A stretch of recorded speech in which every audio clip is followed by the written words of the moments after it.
Herzlichen guten Morgen. It is a great day, the sun is shining, not seen for a while, also not in the markets. But Bitcoin has been bouncing up a little. We're going to discuss that in this short update. Markets are quite boring, right? So we're just waiting to see where the buyers are stepping in or when we can get volatility again.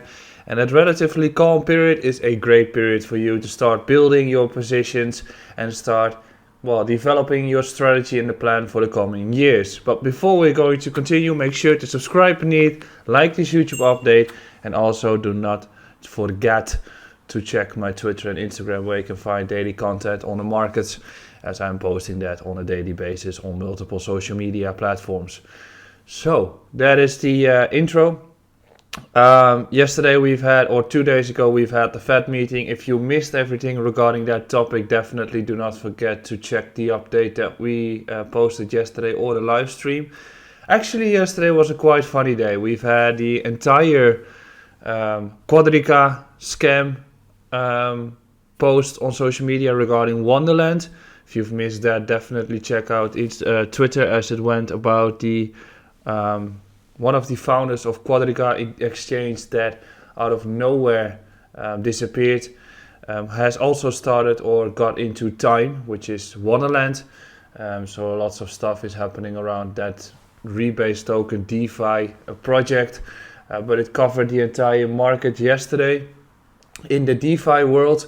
And Biden also stated, or the US also stated, that they are going to regulate the markets for Bitcoin, or they are looking to do so, which is not bad. Actually, it's positive given the fact that banning crypto was also an option, and they are not looking to ban crypto, they are actually looking to regulate the markets, just like Europe is doing, which is basically saying that they accept the existence of crypto in this planet or in the markets, and that is a progressive thing. And if we are going to have regulation kicking in, we are going to have the adoption towards institutional investors, and given that they need regulation to actually invest into assets that they want to, it will open the gates towards a bigger expansion of the markets. And I think that's only a progressive thing, and I think it's going to suit the markets well. So about the price action of Bitcoin, we've had the correction from 38, we bounced from 36. So let's head towards the charts to see what's going on then, and we'll also dive into Ethereum.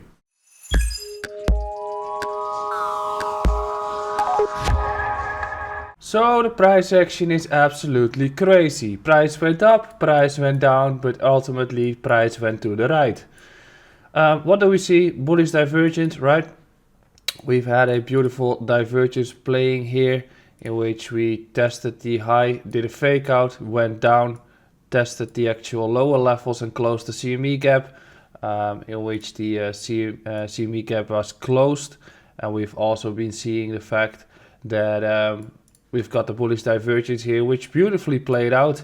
And then the Fed meeting started, reversal of the trend, so technically saying that we are having this breakout above the range, dropped back into the range, took the low on some exchanges, not on all, but at least tested the low. Now, if we're looking at lower time frames even more, we've tried to break through this entire resistance area. So the crucial one before we can start looking at 40k potentially is breaking out of this range of 37.3k. Didn't really happen. So if we are going to look at the price action itself, we've had a nice test above the high, and we actually could not hold support there. So what I said previously was, if we're going to have a breaker happening, I really want to see it break through that level of 37.5k in order to have the momentum going again. But the price action definitely couldn't, as we can see here. Price action rejected, and we've got a fake out. So the chances are more likely that we're going to have a downwards drop, given that we have been testing the previous resistance zones again, which in this case we've been testing 37.5 again, and we've rejected there. So we've made another lower high in which we are seeking for support to be playing out. But if we clearly want to become bullish, and that didn't really change by those tests, is flipping 37.5 or breaking through 38k. That is when I'm looking for longs if we flip those levels, and if those are not getting flipped, so below the regions of 37.5 and 38k, I'm definitely not keen of searching or looking for longs too much, as I want to see additional confirmation. And slowly but surely the volume is draining away, so I'm actually expecting to see us the volume picking up if we break through 37.5 somewhere in the region of the coming days, if we want to do that, or we're going to have a downwards drop even more. So what should you be watching right now? Well, we should be watching whether 37k is going to break through. If that is going to happen, we might be seeing ourselves running even more, but at this point it doesn't seem likely, and if we can't do that, I'm definitely looking at another test of 36k to be happening at this stage. So now what about Ethereum against USDT? Pretty much the same. Altcoins are slightly weaker at this point. And why is that? Well, the weakness is, or the fear is in the markets at this point. So that's why the result is that altcoins are not the strongest at this point. Ethereum against USDT, also pretty much in a range bound construction, right? We've had this beautiful run up towards a test of 2.7, rejected. Another rejection taking place here for the previous resistance as we drop back into the range again. And now we're looking for tests at the other side of the range, which we have been doing. So it's chop for Ethereum. I'm interested in the lows here, or I'm interested in a flip of this level. Then I'm going to target a long, and then I'm going to look at a target high around 3k. In between, I'm not too much interested in trading at this point, and you can see that the volume is relatively low. So I'm not the only one having no interest. Ethereum against Bitcoin. We've had a chart, which is not on this one, in which we stated that if we reject here, we most likely are going to have a downwards move of Ethereum as we drop back into the range that we used to be in.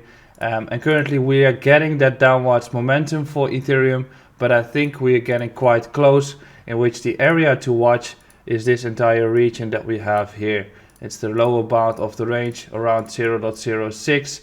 This is the range that I have been looking at longs, and I will be looking at longs for Ethereum, and I think we're getting quite close.